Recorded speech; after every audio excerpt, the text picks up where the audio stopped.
آج ہمارے ملک میں موجودہ حکومت پسماندہ طبقات کے نام پر، شاید آپ لوگ اخبارات پڑھتے ہوں، خبریں دیکھتے ہوں، پسماندہ طبقات کے نام پر مسلمانوں کو آپس میں لڑانا چاہ رہی ہے۔ باقاعدہ وزیر اعظم صاحب کی طرف سے، ان کے دوسرے لیڈران کی طرف سے بار بار یہ کہا جا رہا ہے کہ مسلمانوں میں جو اونچی ذات والے ہیں، جو اشرافیہ ہیں، انہوں نے نیچے ذات والوں پر بڑا ظلم کیا ہے، ان کے ساتھ بڑی زیادتی کی ہے، ہم ان کو سہارا دیں گے، ہم ان کے ساتھ جو ناانصافیاں ہوئی ہیں ان کو اس کا بدلہ دیں گے، ان کو ان کا حق دلوائیں گے۔ پہلی بات تو یہ ہے، ہمیں آپ کو کھل کر یہ اعلان کرنا پڑے گا، اور خالی زبان سے نہیں، اپنے عمل سے یہ اعلان کرنا پڑے گا کہ ہم سب ایک ماں باپ کی اولاد ہیں، تمام انسان برابر ہیں، کوئی تفریق نہیں ہے انسانوں میں ذات برادری کی بنیاد پر۔ اور اگر ماضی میں مسلمانوں سے یہ غلطی ہوئی ہے تو اب ہم یہ اعلان کر رہے ہیں کہ سارے انسان برابر ہیں، سب کو برابر کا حق ملنا چاہیے، اور خالی زبان سے نہیں، اپنے عمل سے کر کے دکھائیں۔ کیا وجہ ہے کہ ایک سید ڈرتا ہے کسی انصاری میں اپنی بیٹی کی شادی کرنے سے، ڈرتا ہے کسی دوسری قریشی میں اپنی بیٹی کی شادی کرنے سے؟ کیوں ڈرتا ہے بھائی؟ اللہ کے نبی صلی اللہ علیہ وسلم نے شادی میں 4 چیزوں کا ذکر فرمایا کہ نکاح کرتے وقت 4 چیزیں دیکھی جاتی ہیں: مال و دولت، حسن و جمال، حسب نسب اور تقوی، دینداری۔ آپ نے فرمایا تم دینداری کو فوقیت دینا، حسب نسب کی رعایت صرف اس حد تک ہے کہ اگر مزاج کبھی ایسا ہوتا ہے کہ برادریوں کے الگ الگ کلچر ہوتے ہیں، الگ الگ رہن سہن کا انداز ہوتا ہے، الگ الگ طریقے ہوتے ہیں،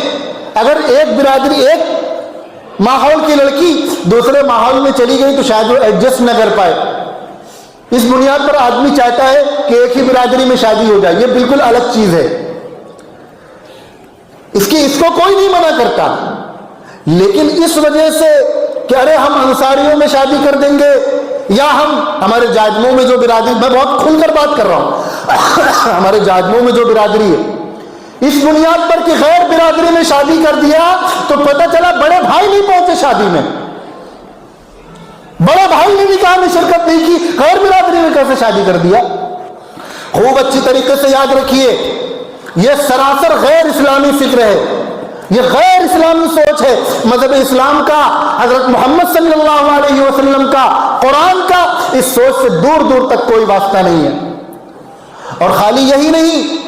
اگر اس بنیاد پر ہم کسی کو کمتر سمجھ رہے ہیں تو خوب اچھی طریقے سے سمجھ لیجئے، اللہ فرما رہے ہیں، اللہ کے نبی فرما رہے ہیں، الخلق عیال اللہ، یہ جو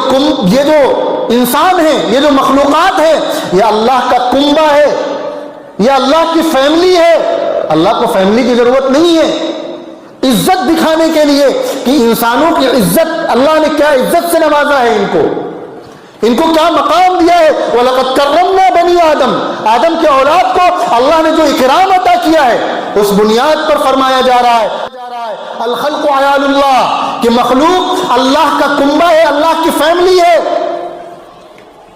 اور جو اللہ کے کنبے میں کسی کو کمتر اور حقیر سمجھے گا، اس کی نہ نمازوں کی اللہ کو ضرورت ہے، نہ اس کے روزوں کی اللہ کو ضرورت ہے۔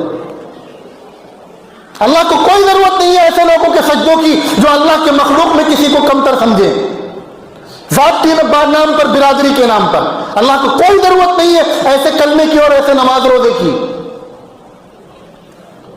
ہم اپنے قول سے، اپنے عمل سے یہ پیغام دیں کہ سارے انسان برابر ہیں،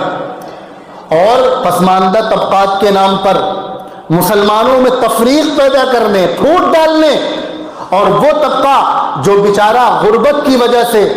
حکومتوں کی ناانصافیوں کی وجہ سے پسماندہ رہ گیا،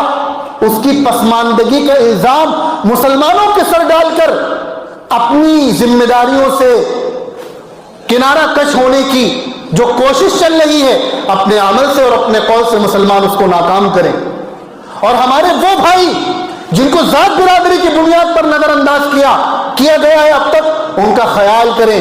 ان کو عزت دیں اور ان کے اندر یہ احساس پیدا کریں کہ ہم تم برابر ہیں، ہم سے اگر کوئی غلطی ہوئی ہے تو ہم تم سے معافی مانگتے ہیں۔ جب تک ہم مشن بنا کر، تحریک بنا کر اس کام کو نہیں کریں گے، ہمیں کوئی حق نہیں ہے کہ ہم محمد عربی کا نام لیں اور قرآن کا نام لیں۔ اللہ تبارک و تعالی